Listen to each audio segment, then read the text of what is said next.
Hello, ഇന്നിതാ നല്ല വരട്ടിയെടുത്ത ബീഫാണ് എന്നിട്ട് ആ തേങ്ങാക്കൊത്തും കുരുമുളകെല്ലാം ഇട്ടിട്ട് പിന്നെ ഒരു പെട്ടെന്ന് ചുടുന്ന നെയ്പ്പത്തിലും.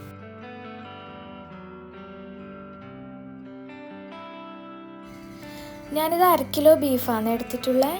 അതിലേക്ക് ഇതാ മീഡിയം സൈസിലുള്ള 2 സവാള, ഒരു തക്കാളി, ഇഞ്ചി, വെളുത്തുള്ളി, പച്ചമുളക്, പെരിഞ്ചീരകം ക്രഷ് ചെയ്തത്, പിന്നെ ഇത് ആവശ്യത്തിന് കറിവേപ്പിലയും, പിന്നെ ഇത് ആവശ്യത്തിന് ഉപ്പ്, 1/2 ടീസ്പൂൺ മഞ്ഞൾപ്പൊടി, 3 ടീസ്പൂണ് മല്ലിപ്പൊടി, 1 ടീസ്പൂൺ മുളക് പൊടി, 1 ടീസ്പൂണ് ഗരം മസാല, ഒരു 3/4 ടീസ്പൂൺ കുരുമുളക് പൊടി, പിന്നെ ഇതാ ഒരു 2 ടീസ്പൂണ് വെളിച്ചെണ്ണയും കൂടി ചേർത്തിട്ട് നല്ലോണം ഒന്ന് മിക്സാക്കി എടുക്കാം. ഇനിതാ വെള്ളമൊന്നും ചേർക്കാണ്ട് നല്ലോണം ഒന്ന് വേവിച്ചെടുക്കാം. നെയ്പ്പത്തിൽ ഞാൻ പുട്ടുപൊടി കൊണ്ടാട്ടോ ഉണ്ടാക്കുന്നത്. അതിന് വേണ്ടിയിട്ട് 2 കപ്പ് അജ്മിൻ്റെ പുട്ടുപൊടി എടുത്തിട്ടുണ്ട്.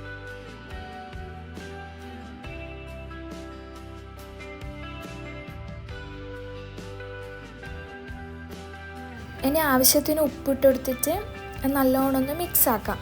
എന്നിട്ട് 2 കപ്പ് പുട്ടുപൊടിക്ക് 3 കപ്പ് നല്ല തിളച്ച വെള്ളം ഒഴിച്ചിട്ട് നല്ലോണം മിക്സാക്കിയിട്ട് ഒരു 10 മിനിറ്റ് അവിടെ അടച്ചിട്ട് മാറ്റി വെക്കാം.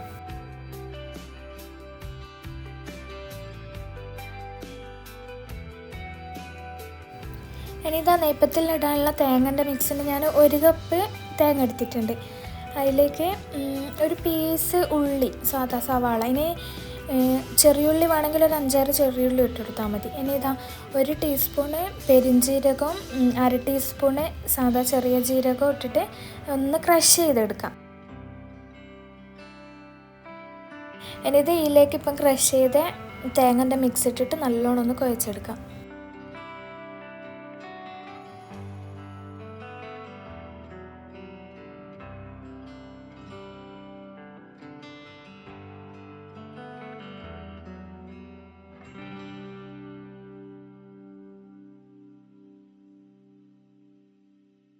ബീഫ് ഇത് ഇവിടെ സെറ്റായി വന്നിട്ടുണ്ട്. ഇനി ഇത് വെളിച്ചെണ്ണയിൽ ഇട്ടിട്ട് നല്ലോണം ഒന്ന് വരട്ടിയെടുക്കണം കേട്ടോ. അതിന് വേണ്ടിയിട്ട് ഞാൻ ചെറിയുള്ളിയും തേങ്ങാക്കൊത്തും കറിവേപ്പിലയും എടുത്തിട്ടുള്ളത്. അത് വെളിച്ചെണ്ണയിലിട്ടിട്ട് നല്ലോണം മൂപ്പിച്ചെടുക്കാം. തേങ്ങാക്കൊത്ത് വലിയ കഷ്ണമായിട്ട് ഇടുന്നെങ്കിൽ ആദ്യം തേങ്ങാക്കൊത്തൊന്ന് മൂപ്പിച്ചിട്ട് പിന്നെ ഉള്ളിയും കറിവേപ്പിലയും ഇട്ടെടുത്താൽ മതി.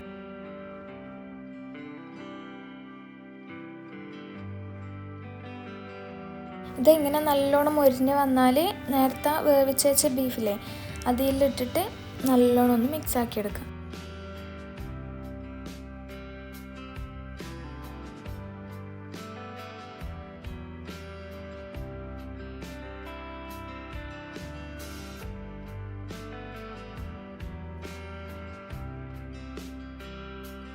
ഇനിതാ 1 ടീസ്പൂണും കൂടി കുരുമുളക് പൊടിയും 1/2 ടീസ്പൂണ് ഗരം മസാല ഇട്ടെടുത്തിട്ട് നല്ലോണം മിക്സ് ആക്കിയിട്ട് ഒന്ന് അടച്ചു വെച്ച് കൊടുക്കാം.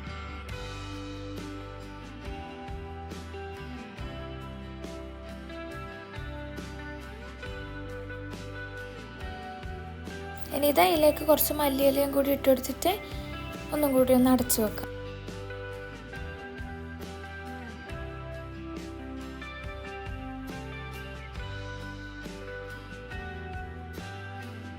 ഇടയ്ക്കിടയ്ക്ക് ഇങ്ങനെ ഇളക്കി കൊടുക്കണം കേട്ടോ തുറന്നിട്ട്.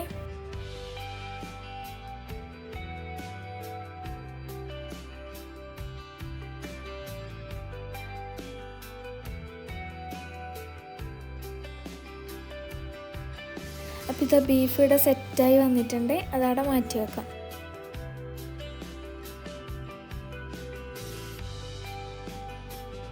ഇനി നെയ്പ്പത്തിലും കൂടി പൊരിച്ചെടുക്കാം കേട്ടോ.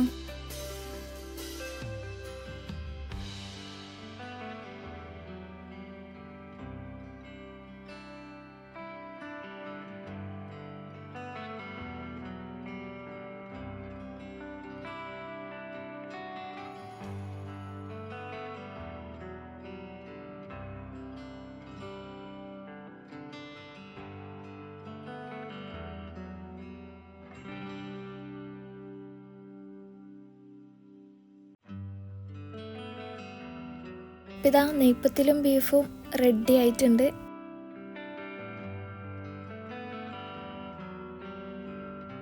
ഈ ഒരു കോംബോ ഇഷ്ടപ്പെടാത്ത മലയാളികൾ എന്തായാലും ഉണ്ടാവില്ലല്ലോ. അപ്പോൾ ഇഷ്ടമായിരുന്നെങ്കിൽ ഒന്ന് ട്രൈ ചെയ്ത് നോക്കാം.